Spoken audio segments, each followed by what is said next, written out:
في ظل تزايد الاتجاه نحو العولمة، أصبحت حوكمة الشركات الطريقة المثلى لنمو الشركات بشكل مستديم، وتظهر المزايا واضحة في تحسين عملية النفاذ إلى رأس المال والأسواق المالية وتقوية استراتيجية الشركة.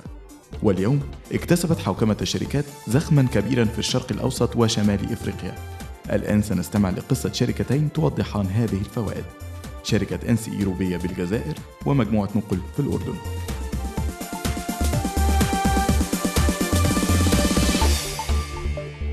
Well, the company started as a family business by my father in 1952. It was a trading company. It was until 1958 when he started his first industrial activity at the time. And the group ever since has evolved a lot in terms of number of companies and diversity.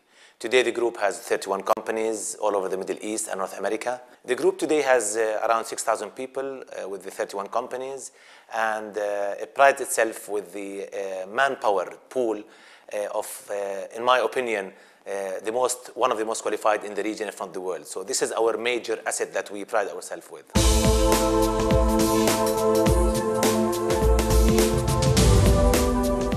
L'histoire de la compagnie, retour de la famille après l'indépendance en 1966. Mon père fonde la nouvelle conserverie algérienne qui s'appelle aujourd'hui NCA Rouiba, qui n'a plus le nom Nouvelle Conserverie Algérienne.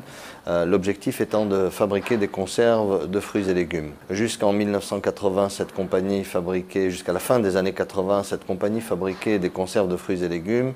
À partir des années 90, la diversification nous a entraînés dans le secteur des jus de fruits.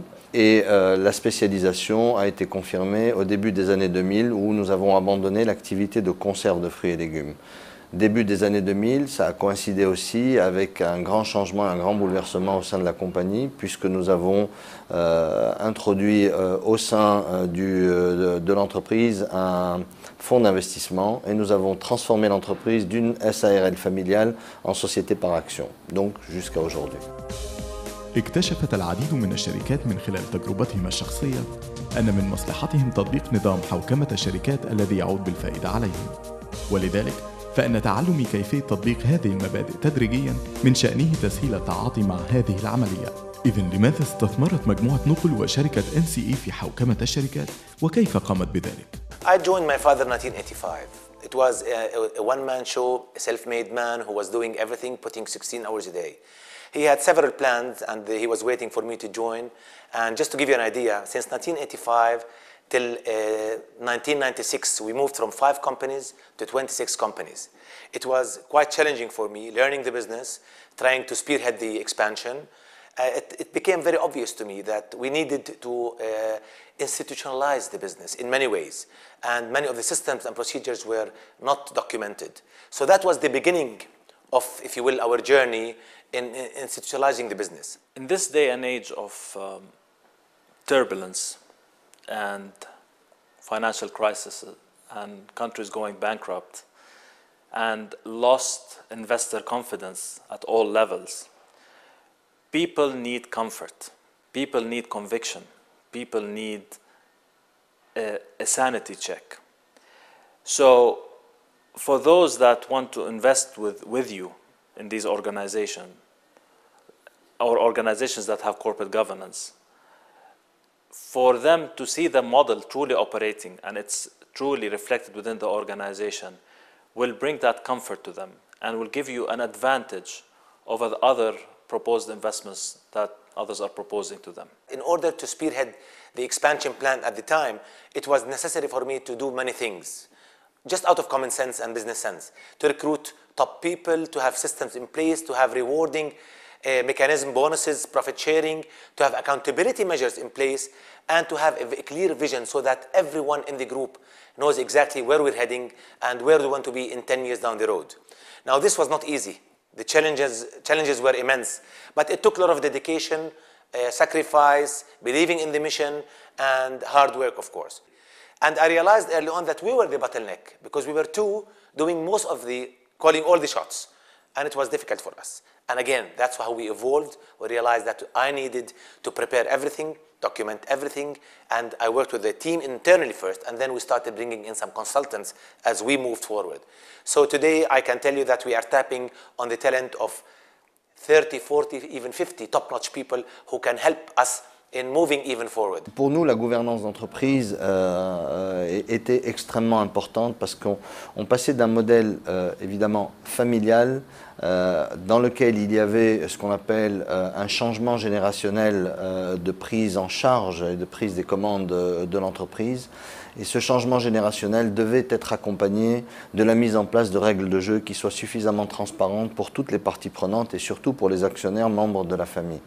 Maintenant, gouvernance d'entreprise aussi signifie aussi une excellente visibilité vis-à-vis des tiers, donc que sont les banques, les institutions donc, gouvernementales avec lesquelles nous travaillons, l'administration et aussi les fournisseurs et surtout les employés de l'entreprise qui étaient davantage rassurés à travers la mise en place de cette nouvelle façon de fonctionner qu'on appelle aujourd'hui gouvernance d'entreprise. Tout cela était, disons, inspiré par un souci de transparence.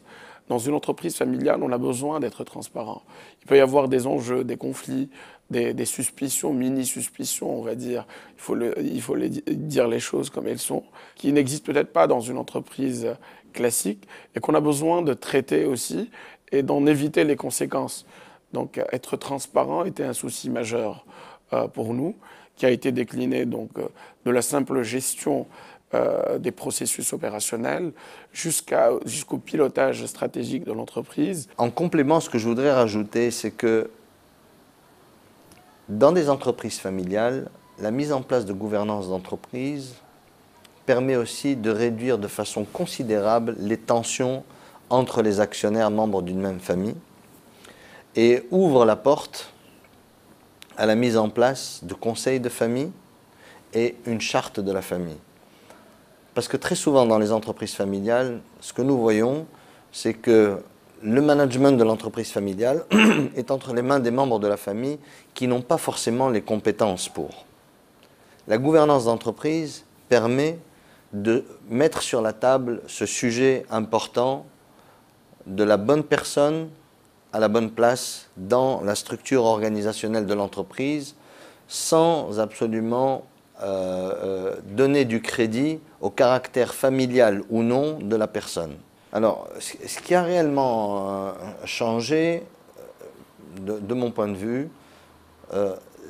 c'est chaque acteur, chaque partie prenante, stakeholder en anglais, chaque partie prenante a eu un comportement qui a complètement changé avec notre entreprise.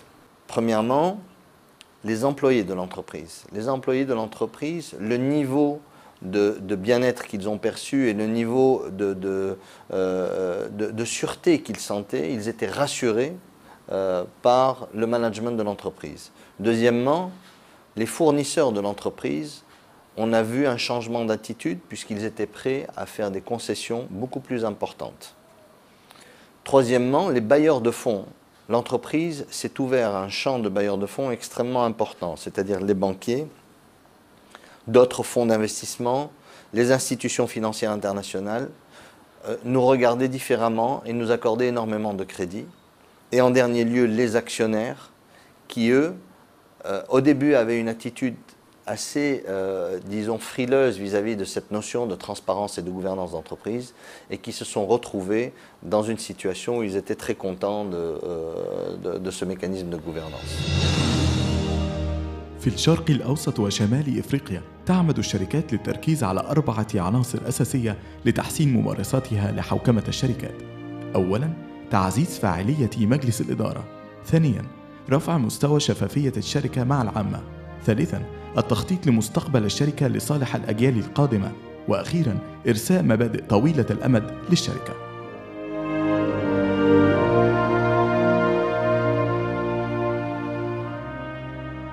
They set the pace, they set the culture, they set the values, they set the ethics, they set the objectives, and without their true dedication and belief in corporate governance, the rest of the organization would not really follow suit. أحياناً تتداخل الأدوار وتختلط العلاقات بين الإدارة والمساهمين وأعضاء المجلس، وتصبح الأمور غير واضحة. في معظم مدن المنطقة كما الحال في بعض دول العالم يشغل أصحاب الشركات منصب رئيس مجلس الإدارة والمدير التنفيذي. لذلك أحيانا تجد الشركات صعوبة في الانتقال السريع لمجلس إدارة رسمي ومستقل، بالأخص حينما يكون مؤسسي الشركة لا زالوا يديرونها. يوجد تحفظات نحو زيادة البيروقراطية ومشاكل السلطة والتحكم، ولكن حينما تسنح لهم الفرصة تدرك بعض الشركات أهمية وجود مجلس إدارة قوي ومتنوع. إحدى الطرق لبدء عملية الانتقال هي تشكيل لجنة استشارية يمكنها الخروج بتوصيات للشركات دون زعزعة استقرار الملكية وهيكل السلطة القائم. The role of the board of directors, once you separate ownership from management, changes because now they are not busy with running the business and the day-to-day affairs. And this enables the board of directors to have the helicopter view of what the organization is doing and where it's going. So our board of directors, what they do is they appoint the CEOs, they approve the appointment of the first line of reports to the CEOs, they approve strategy, and they look at results.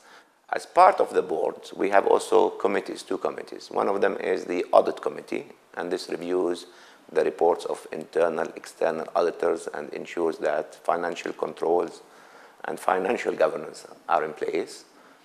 And sometimes it goes beyond financial, like IT, like human resource issues. So we started off with an advisory board that was 7 years ago with 2 independent board members. And to be honest, at the time, the selection was based on my intuition. But as we evolved, and it served a lot, to be honest, but I felt deep inside that it was not as effective as I wanted it to be, similar to all the other things that we have done in the group. So basically we evolved, and when we separated management from ownership, we started thinking of a new board, and we put down a criteria, a scientific criteria, on what do we need in the new independent board members. And finally, we put a short list of 10 individuals from outside the group, not shareholders, not in the business, not in the industry, because I needed diversity. I needed somebody from different backgrounds, from different school of thoughts, from different complete mentality. Nous avons formalisé de façon claire et de façon précise absolument toutes les réunions de conseil d'administration, toutes les assemblées générales, dans les règles de l'art, selon les termes de la loi et selon aussi les attentes des actionnaires. Au besoin, pour chaque décision importante, nous avons convoqué l'assemblée générale des actionnaires et nous leur avons soumis le quoi et le pourquoi de la convocation à l'assemblée générale.